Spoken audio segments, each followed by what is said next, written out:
Hello and welcome to Carbon Removal Newsroom. I'm Ross Kenyon. I am the lead strategist at the Nori Carbon Removal Marketplace. Today I have with me at long last, it's been too long, Tito Jankowski. Hey, Tito. Hey, hey. Hey, I'll do so many things with air miners, with impossible labs, with negative. You're just in the thick of all things carbon removal, consumer products made out of captured carbon, leadership in the air miners online community. You're just plugged into carbon removal. That's right. There's a lot of good work that needs to happen, and I'm really excited to be working with so many great people, including from the Air Miners community. We just had an event today on the life cycle assessment in partnership with the University of Michigan. So, gosh, there's just so much opportunity out there for people working and pulling carbon from the air. Yeah, it's fantastic. Well, there is news, a very large amount of money, well, large in terms of carbon removal, which those numbers are oftentimes smaller than they are in other fields. But the Office of Fossil Energy and the Department of Energy issued a fair number of projects that they are financially supporting to some extent recently. Maybe if you could give us a nice sense of what is going on, maybe beyond what I've said, if you care to, and then we could just walk through some of these projects and let people know what the DOE is funding. Great, yeah. So this came through recently that there's these grants available that have been they basically launched the program back in March, and then now the Department of Energy has selected the startups and research endeavors to fund. And this specific round of funding was there was kind of point source capture, and then there was also money that was specifically for direct air capture, and that definitely caught my attention. This is all under the heading of the DOE's Carbon Utilization Program, so there's other activities that are happening as part of that program. Back in June, they invested $17 million into the other carbon utilization projects. So this is all, gears are turning in terms of getting R&D and business and innovation booted up around capturing carbon dioxide, either from point source or from directly from the air. Yeah, it's curious to see this, and good that some of these early stage projects are getting support and attention. I imagine it's a busy, exciting week for all of them. But yeah, maybe, okay, if you want to follow along with us, which might be easier for you, I imagine hearing a gigantic list of companies and projects might be overwhelming. The link is in the show notes for the FOA 2187 and 2188 project selections. So why don't we just start at the top, Tito, and we can work through them. Yeah, that's awesome. Let's see. So we're looking at the top of FOA 2187, and we've got how do they have this organized? So we've got this Acreler Middle. A lot of these things where you read the name a long time and you never say it out loud. Arcelor Mill. Arcelor, I like that. I don't know. If you work there, you'll have to reach out and let us know how we butchered it. That's right. So with this big section of projects, it's 9 projects. These are all really under the heading of pulling carbon dioxide from real like industrial point source kind of project. So for example, this first one is a carbon capture system grabbing 50 to 70% of emissions from a blast furnace. And that's kind of a theme here. Like a lot of these are pulling from industrial processes. A lot of this also reminds me of the Carbon X Prize, in the sense that their initial Carbon X Prize is focused on pulling carbon dioxide from industrial sources. So this is totally in line with that, in the sense of how do you pull 70% of the carbon dioxide emissions from blast furnace gas. Yeah, this is for steel. So it says it will also help develop carbon reduction technologies for use in the steel sector. So that will be interesting to track. Yeah, especially there was that report out around the kind of the growth of the steel industry as carbon capture and direct air capture take off. I think it was what was the report? It was like the global consumption of steel would like triple or something if in order to meet the the goals of direct air capturing a certain amount of carbon dioxide. Yeah, I saw that. So clearly for the LCA, well, you did the thing on it today. So that's clearly not going to fly if we just triple steel production and steel still emitting such large amounts. So sounds like they have their work cut out for them. Yeah, exactly. And the next one is the CO2 Ment Colorado project, the LHCO2 Ment. And that's another industrial area where there's a lot of carbon dioxide emission. I believe it's 8% of global carbon dioxide emissions every year come from cement and building materials. And so this company down in Valencia, they're working on a process to improve that. It sounds to me kind of along the lines of some other projects that you probably heard of, in the sense that they're removing carbon dioxide from flue gas. But they've submitted an application. There's some details. There's some different technology that they're obviously looking into, and they're looking at 2 million tons of carbon dioxide per year for this system. Yeah, they're called electric core. That's cool. So far we have steel and we have cement and concrete generally. And maybe we should say here too that the DOE portion of the funding is for close to, if not exactly, $1.5 million US, plus some other non-DOE funding too, which I'm curious what exactly that might be.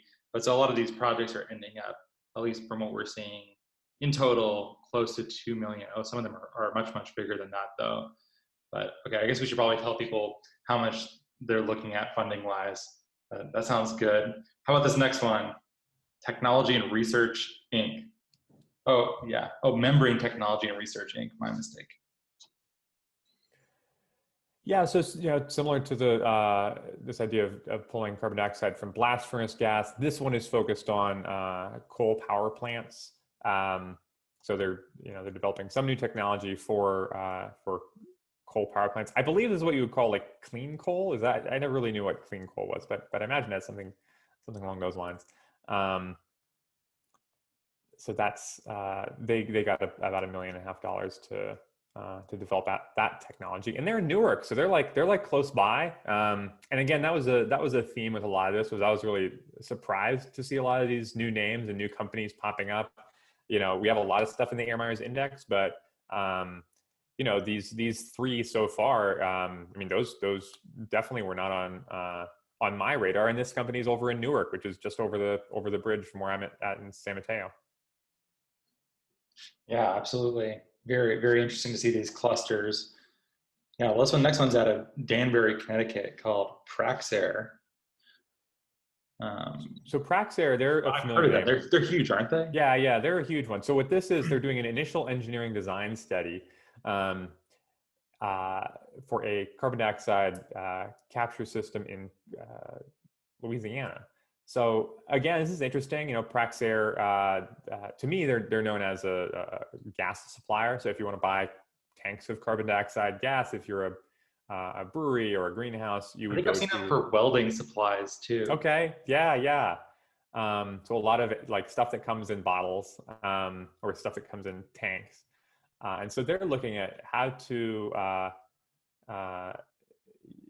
capture carbon dioxide from this steam methane reforming hydrogen plant. So they're looking at how to grab carbon dioxide gas, presumably to bottle it and sell it as part of this process. Cool, that makes sense. And so all the ones named so far are all ending up in total close to $2 million per project, but we're entering a new subtopic, and this is primarily focused on ethanol plants. So let's dive into this next one here coming out of North Dakota. Yeah, and this is the first one that's coming up as an R&D effort, which I think is really cool. In partnership with the university, I think that's really important to see more of that pipeline. Technologies don't magically appear out of thin air. They're either built in garages and bedrooms, but a lot of it, and so much of it in especially the air mining field, is it's building on years, if not decades, of university funded research. So This project is processing 200,000 tons of carbon dioxide per year, built on top of this this ethanol facility, and that's the theme for the next couple companies. They're all pulling carbon dioxide from ethanol plants. Yeah, this next one's from Chevron, and it's the biggest monetary leap we've seen so far, with a total of more than 16 million US dollars. So, yeah, you've heard about oil majors being involved in carbon capture. Here is an example. Yeah, 13 million bucks. So Savante comes up a lot in this as you're reading through this brief. So they most recently came up on my radar because they launched a partnership with Climeworks a few months ago. But here they're working with Chevron to design, construct, commission a plant. So again, they're trying to use this new Savante technology post combustion. So I'm not sure what the specific how that technology works, but sounds like in this case they're applying it to an ethanol plant. And this next one as well, close to $17 million in total. And this is from Ion Clean Energy Inc. out of Boulder. Yeah, so first $13 million, and they're going to operate an engineering scale system to capture 10 tons of carbon dioxide per day. So if you calculate the cost per ton of carbon dioxide on that one, definitely an outlier there. And again, a new name to me. Boulder, Colorado, for me hasn't come up a lot in terms of capturing carbon from the air, but yeah, that's what's happening up there. Might have to take a trip to Boulder to see what's going on, because with the combined funding, it's $16 million. So that's it's pretty substantial. Yeah, I'd be curious to know as well. Not a ton of information here, but that's okay because we have a lot to get through. We're not going to be a very, very long episode, but I'm sure many of these will deserve a future investigation. But with that, looks like we have another subtopic. What's going on in this section here? This is carbon capture testing on coal flue gas. And so what that means is, it's just let's see. This is funny to you, Tito? This isn't a serious topic. Yeah, what is this? I mean, it's like a word salad of all these different carbon capture testing things. It's funny because this is like, I mean, this is $5 million going into this project. I'm like, okay, which is this? Electric Power Research Institute in Palo Alto. It doesn't ring a bell. I'm like, gosh, is this like something else that is new, or they've been around a while? I recognize, so this is in partnership. They're going to be testing this this process at the National Carbon Capture Center, which I am familiar with, which is a great resource for up and coming companies that are wanting to develop or test out. But there are a couple of these different test facilities, and that's actually part of the DOE's umbrella, in a sense, is creating access to these type of testing sites. So I'm not sure how the application process worked for this, but maybe as part of the grant, they were able to say, hey, you could come and test it at the National Carbon Capture Center. Well, that's cool. And then also a similar thing looks like is happening with the Gas Technology Institute from Des Plaines, Illinois. Yeah, and that one looks like is at the Wyoming Integrated Test Center. And that's another big grant here of more than $16 million, including both DOE and non-DOE funding.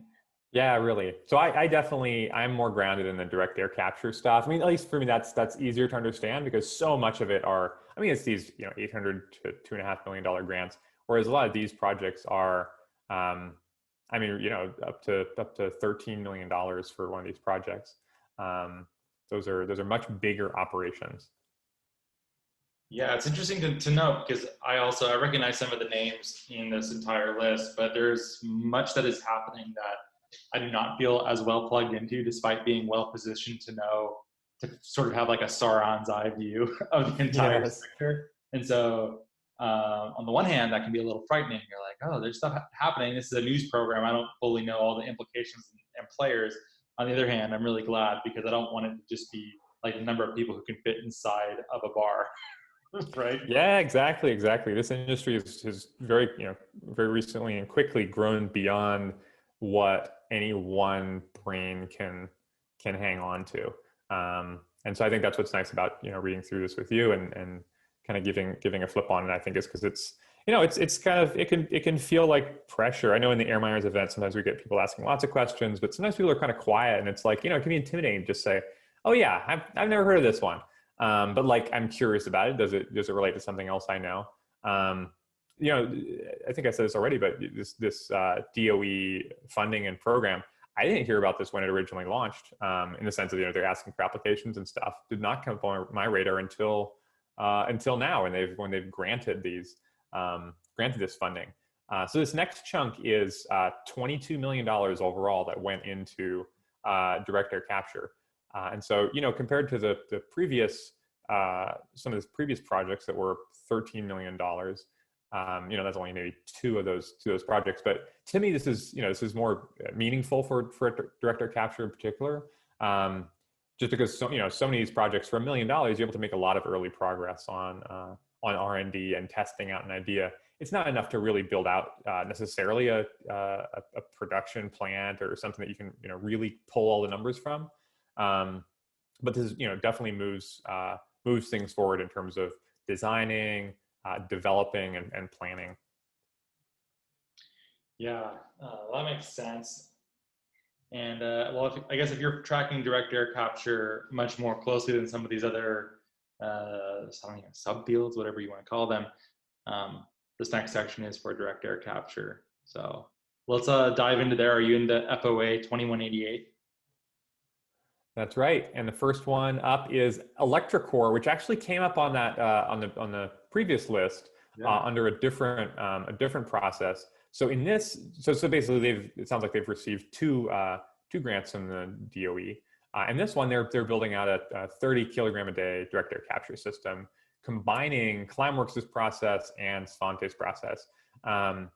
I'm curious, there was a press release a couple months ago where Climeworks and Svante were working together. I'm wondering if ElectroCore was kind of maybe a joint venture or something that emerged from that. Or maybe it's something different where they've licensed technology from Climeworks and Svante independently. But they got $2.5 million to build that out. Let me see, what was the first amount that they got? So they also got $1.5 million for up above that LH CO2 Met Colorado project that we mentioned earlier that was also using Svante technology. So clearly there's something on with ElectroCore and Svante. Yeah, I need to look further into that too. It's definitely caught my eye. Then here you have GE Research out of New York.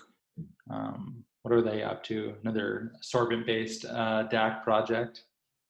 Yeah, this one's pretty thin on details. It's got an overall description that's integrating a metal organic framework and a sorbent binder slurry coating to capture and release atmospheric carbon dioxide. I'm fairly sure GE Research is the GE, which means they've gotten $800,000 from DOE to research this new sorbent system. So that sounds good to me. And another sorbent project below that is the Georgia Tech Research Corporation. And it looks like they're also working with sorbents. That's cool. Yeah, another one that they get another $800,000 grant. This is great. I mean, to me, in the sense that to date, there's a handful of direct air capture companies, and if you look specifically in the United States, it's a small handful. And this, there's I think it's 10 companies here, 18 projects that are getting a serious boost in terms of developing direct air capture systems. So I think this is the type of thing that today we can look at $22 million and say, gosh, that doesn't, that seems like a lot for the industry. But I think this is just really carving out the path that's next year it's going to be 2 times that or 10 times that. And then the year after that, it's going to be more than that. So These are big numbers for now, but I think a year from now these will be kind of table stakes. Yeah, will be fun to track that. Well, okay, this next one though, we certainly know, and that's Global Thermostat, or here Global Thermostat Operations LLC out of New York City. So yeah, they got close to $3.5 million all in, and yeah, what's been going on with them? I guess I haven't kept up nearly as well as I probably should. Yeah, this description is pretty thin on details. It sounds like they're refining their process and their equipment to build out their direct air capture system. This grant did, it's $2.5 million, so it's about triple the other grants. I'm not clear on what the difference is there. It seems like there's kind of two tiers in these grants. Some are $800,000 and others are 2.5. But it sounds like in that sense, Global Thermostat qualified for obviously something that's a bit later stage than the first three projects that we talked about here that seem really, or rather the GE research and the Georgia Tech project, which both seemed pretty scientific and very research in nature. I think that these $2.5 million grants like Global Thermostat got are more for development and refining a process. Okay.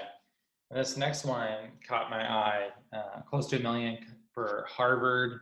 They have, I'm sure people listening know about the moisture swing set of tech for direct air capture, but this is an alkalinity swing based on pH. Are you familiar with this? This is the first I've heard about this, but it's pretty neat sounding.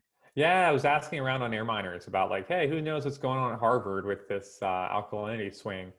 Didn't come up. Haven't figured out who's doing it, but it's either going to be like some super familiar name, and it's just like, oh yeah, they have somebody at the in their lab that's working on this, or maybe it's somebody new.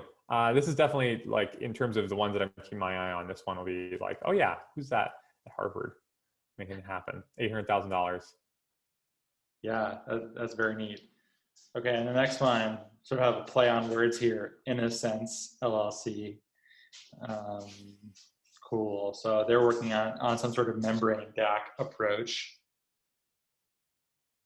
Yeah, again, this is a company that I don't think I'm familiar with. It's so the name sounds like a little bit familiar, but yeah, again, $800,000 to develop or rather to test out and develop a new polymer membrane for direct air capture. This is, one thing I've been curious about with direct air capture is kind of what's the potential for kind of existing innovation and technology and patents to be applied to direct air capture. Certainly there's an opportunity to invent new things. But I just think that the challenge of direct air capture is something that there's probably a basket of technologies that are that have been invented and have been created, but simply they weren't created for direct air capture. They weren't created potentially even for carbon capture. And I wonder if any of these are kind of fitting in there, where it's like something that was developed for another application and it's being repurposed. And again, nothing about this company in particular makes me think of that, but just in the sense of like, yeah, I wonder what the origin of some of these technologies are. In the case of like, in a sense, it's something that spun out of Caltech or UCLA or a company or a university, or is it something they've invented themselves? But either way, $800,000 to help develop it out. Yeah, I do like, in reviewing all these options, the wideness of this too. It doesn't seem like DOE is interested in one particular approach, but it does seem quite broad. Even within DAC, there's alkalinity swings and membranes and sorbents, and it seems like they're trying to just get like a really diverse portfolio here. Yeah, and again, it's 18 companies that are funded. I think that if you just came into direct air capture today and you read this press release and you went and got a very deep understanding of each of these companies, in my sense, you would be set. Like you would be set for what the current state of play in direct air capture is. Like you can just take this one press release, get to know it really thoroughly, and you would potentially know more than pretty much anybody else that's thinking about working on direct air capture. Hmm. I think that that may be the case. And this next one here, Innosepra LLC out of New Jersey. What are they working on, Tito? So this is kind of leading up to that. It's saying they're optimizing previously identified transformational materials. So this is a specific example where they're taking existing materials and they're working on testing them to see, yeah, how does this perform in in a carbon capture system. So I think that's a really promising angle. So in this case, they're saying they're using computational tools and lab scale testing. But I mean, I guess imagine taking this this repository, this dictionary of materials that they're going to start with, and they're going to say, okay, let's throw this all at direct air capture and see what sticks. Okay. And here we have one IWVC LLC, and this is a combined water and CO2 DAC system. Are you familiar with the basics of how something like that works? No, it's a new concept for me. Combined water and DAC. So it's working to capture carbon dioxide and water from the air. My connection to capturing water from the air comes from I think it's the Water X Prize. It's probably a fancier name than that. It's not but Tatooine or what? What's that? Not from Tatooine, the moisture farm? That's right, yes. So I'm most familiar with water capture through the X Prize. I think it's the X Prize, the Water X Prize. They probably have a better name than that, but it was one of the emergent projects was how to capture carbon dioxide or how to capture water from thin air. I remember hearing about one of these water capture systems that was like at the end of a really hard hike where they couldn't get a water fountain up there, but they said, hey, let's like install one of these water from air systems, and then there'll be a water fountain. I'm not sure what the benefit of grabbing onto water and carbon dioxide is, but hey, maybe it's something that hasn't been that's been overlooked. Yeah, I'd be curious to learn more too. This next one here is from the Palo Alto Research Center. What is going on in here? Another sorbent approach. Park. So that's Xerox Park. I got to visit them a couple months ago before this whole COVID thing broke out. They're really cool. Like they have a lot of history in the computing world. So if you recall, like Xerox Park was basically the originator of the modern graphic user interface. And that's where Apple and Microsoft kind of took their quote unquote inspiration from. I believe in Apple's case, they licensed technology from Xerox PARC in order to create their operating system. But yeah, now Palo Alto Research Center is doing a lot of stuff on carbon capture, carbon removal, and other things. There's a cloud brightening project that's going on there. But in this case, they are creating a sorbent for direct air capture. And again, this is a very scientific type project.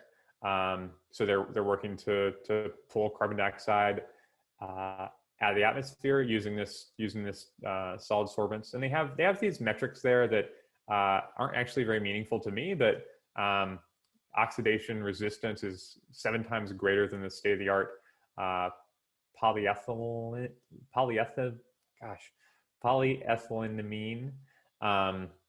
So if those numbers mean anything to you, hit me up. I'd love to hear about how this fits together. They've got uptake capacity, uptake rate, and oxidation resistance.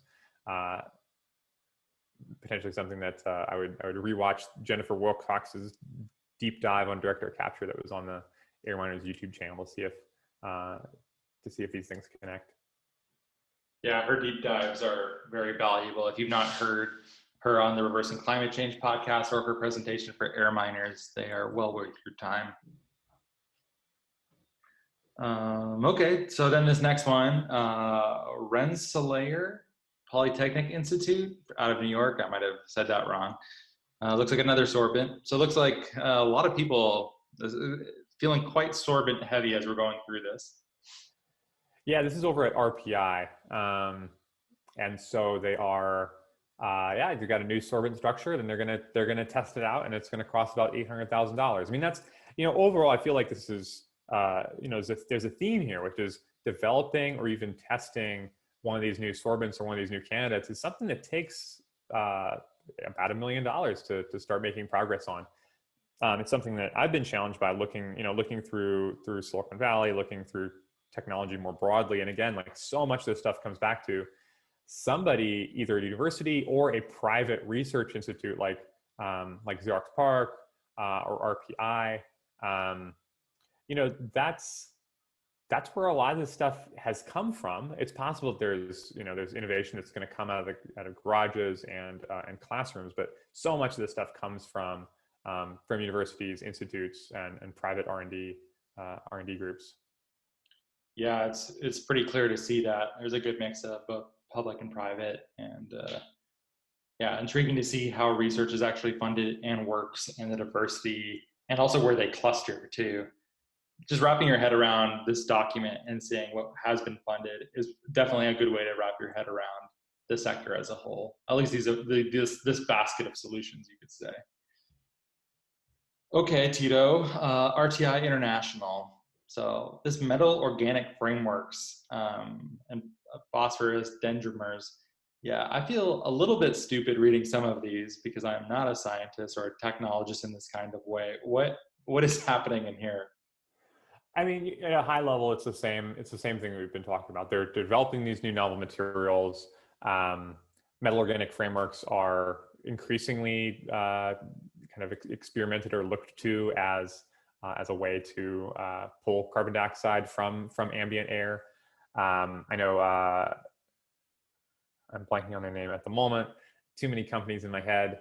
But there's some definitely up and coming direct air capture companies that are using metal organic frameworks. And so this is another, they're working on developing another option. And it looks like they got funding to develop too. So doing metal organic frameworks and these phosphorus dendrimers, which I'm not familiar with that term. Okay.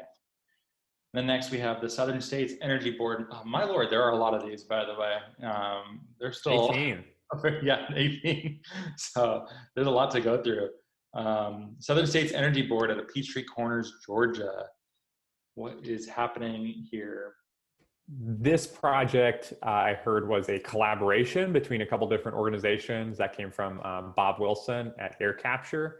He was talking on Air Miners about some of the details behind this, because their company is in partnership with the Southern States Energy Board on this project. So $2.5 million spread over this collaborative project. It's possible that a lot of these projects are bigger collaborations between teams, but at least in this case, hearing from Bob, it was cool to hear that, okay, so there's a bunch of different organizations coming together to shepherd along this $2.5 million towards testing materials. Wouldn't surprise me. I know many groups will team up on applications like this and try and collaborate, and certainly gets a lot more brain power on it and legitimacy with having buy-in from so many different groups. So it wouldn't surprise me if that happened for a lot of these. Yeah, same with the next one. SUNY in collaboration with University of Buffalo and Trimeric Corporation. They are developing something called an inorganic nano cage for temperature swing carbon capture. There's a lot of terms in this one. I don't mind it. It sounds cool. So this one is self-assembled inorganic nanocages for rapid temperature swing absorption using electricity-free solar heating and radiative cooling. Again, for $800,000 going to a science project, and getting data, getting this techno-economic analysis that they're planning. That all sounds great to me. This is exactly the type of stuff that, I would love to see this sooner. But it's nice to see that, okay, DOE is funding so many projects like this where they're taking a stab at something that that's pretty promising as a way to improve direct air capture systems. And each one of these things could potentially turn into the next Climeworks, or even, you know, multiple. I mean, it's possible that one of these technologies ends up being licensed by a bunch of different companies. So these 18 projects could create, you know, 18 more startups, or, you know, if you double it or triple it, you're talking about 50 companies that may come out of this, when currently the space is, you know, around 10 if you're generous. Yeah, it'd be great to see it expand some more. Well, okay, here we have another, looks like corporation, Sustion Inc. or Sustion Inc. I'm not familiar with them either. Are you? No, again, I am just fascinated with all these new names and new companies that are coming out because of this project. Yeah, it looks like it's another sorbent process here, and integrating it with waste heat with some sort of other manufacturing process. Yeah, this one catches my attention because they're doing 80 to 90 degrees centigrade for their deabsorption step. And my understanding is that's much lower than normal, which is great. Hmm. Yeah, all in funding there, close to $1 million. And then, okay, we have a bunch of universities coming up. So there's the remaining projects. This is alphabetical, so we're in the U's now, Tito. We're very nearly. Great. What's that? Great. Yeah, the trustees of Columbia University in the city of New York. They are. What are they doing? Yeah, this is another one with a lot of terms in here that is quite technical. Yeah, same thing. They're investigating their absorption kinetics. It's very like basic research stuff, which is so needed. This is the type of stuff that, like, I mean, I can try it in a garage. Like, there's certainly, you know, meaningful innovation that can come out of from garages and bedrooms and kind of private small research labs. But in this case, this is, you know, Columbia University. This is where this type of research, it should definitely be happening in our, you know, in our research institutions. And now it is. It definitely is. Yeah, it looks like the University of Akron in Ohio, they're also doing something in collaboration here with Aspen Aerogels Inc. So another type of swing process. Yeah, this one, you know, compared to some of the last ones, is pretty thin on details. I'm not familiar with Aspen aerogels, but it just says, you know, this could help alleviate the impact of carbon dioxide emissions. I would be curious, you know, with the Stripe program. It makes me think of the Stripe program where they published all the applications. I really liked that. You know, they published everybody who applied to be a part of the Stripe carbon removal program. Those applications were all published on GitHub. I'd be curious to see these applications for these companies, and even the ones that ultimately weren't accepted, just to see, yeah, what works, what doesn't, what's getting traction, and how could the companies that didn't get accepted, how could they improve? Yeah, I wonder what that would be like, or if it would discourage anyone from applying. So Nori's pretty open source, and we intellectually, ideologically, we're bought into the open source ethos, and we don't mind people reading our application. And we do podcasts that will say, here are the things that we screwed up in the last 6 months or year, and here are the wrong turns that we made. And we're fine being humble and learning in public in that kind of way. I don't think that is the dominant corporate model. So do you think that would actually happen, or would it turn some of these groups that applied off? With DOE, I imagine it, you know, they probably wouldn't get there, but you know, just some metrics in terms of, you know, how many companies applied, how much funding was requested, like what's the appetite for funding here? Were there hundreds of companies that applied? Because again, I'm surprised that there, you know, of the companies that got this, 18 companies, that's, you know, most of them weren't on my radar at all. It does make me wonder, though, you know, some of the more familiar names. Obviously, Global Thermostat was there, and Climeworks came up through kind of this subsidiary or partnership thing. That'd be interesting to see, you know, more familiar names. It's possible that these are under just different names or something, but yeah, I doubt DOE would do something like that, where they, you know, demand the applications be open and shared. But yeah, I think that this came up during the LCA event this morning, where it was like, it's important to be transparent when things kind of suck, because that way we all know, like, yeah, like this stuff needs to get a lot better.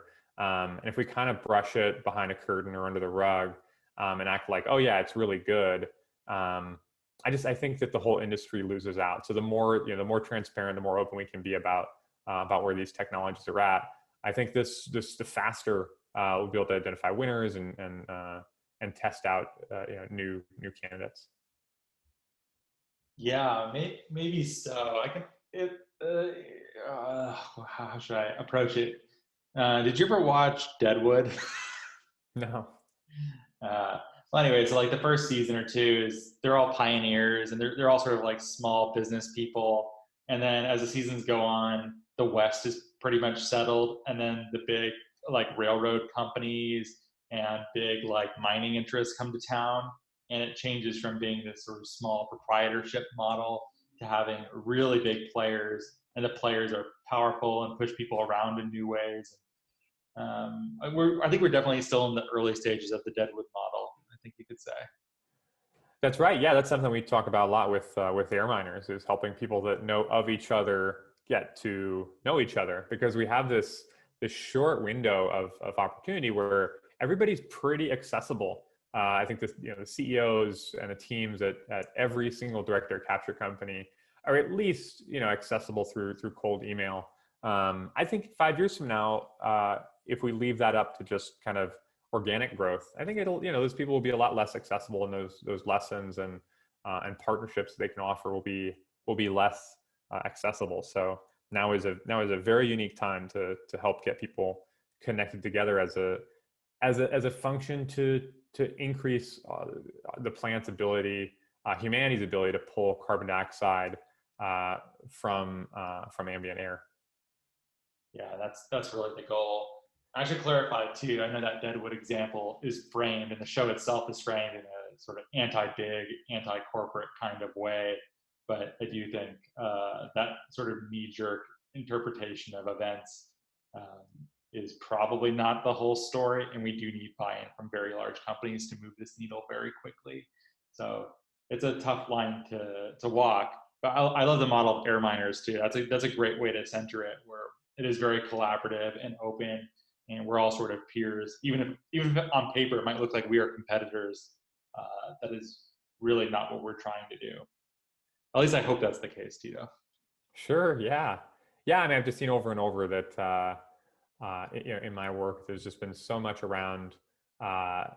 It's easy to think that secrecy is kind of this magic bullet, that if it's secret, then you'll be able to do your thing or succeed at it. But oh my gosh, especially being in Silicon Valley, I've just seen there are potentially costs to openness, but I think that overall it's the winning strategy. And you see that from small hacker groups or people working on new projects, all the way to somebody like Tesla, who's open sourcing their patent portfolio around battery technology. Like that's just it's the way to create great things.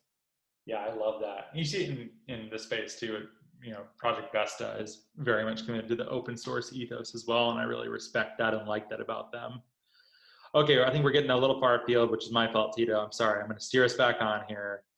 University of Delaware, they have another one that hurts my brain a little bit. I need you to teach me. All of this seems new to me. Electrochemically driven CO2 separator using ionomers. So they're doing continuous carbon dioxide separation, and they're characterizing the kinetics, thermodynamics, and transport properties of carbon dioxide. So again, like a very basic research project that's super needed, and they're going to get they're getting $800,000 to try and make this new ambient capture system.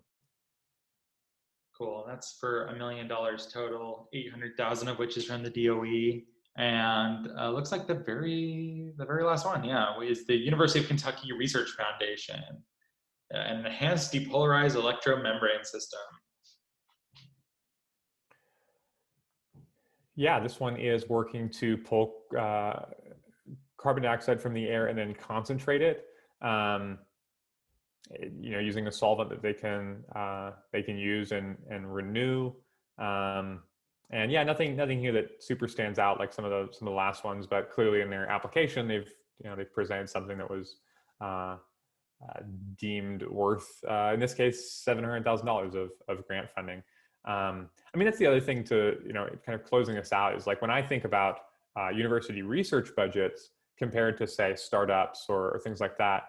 I mean, a university lab, you get $700,000. Let's say you get $1 million. 20% of it goes to the university for all the overhead stuff.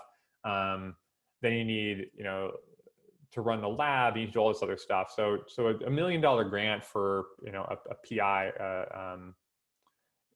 isn't, it's that's part of their job, that's part of the trade. So I think that this is in line with what's needed for developing and characterizing and studying these technology options.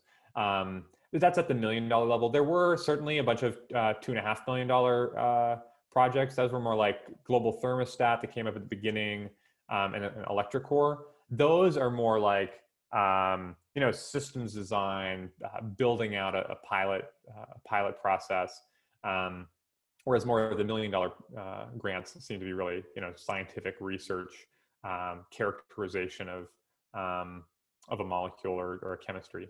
So yeah, it's great to see. I mean, again, each one of these things, if it works, could be the foundation for the next great direct air capture company or companies. I think so. And congratulations to the winners of these grants. It's a big deal. And if we haven't met, I hope we do at some point. I'm happy there's so much brain power that we don't know personally. It's really exciting to see. I know you feel the same way.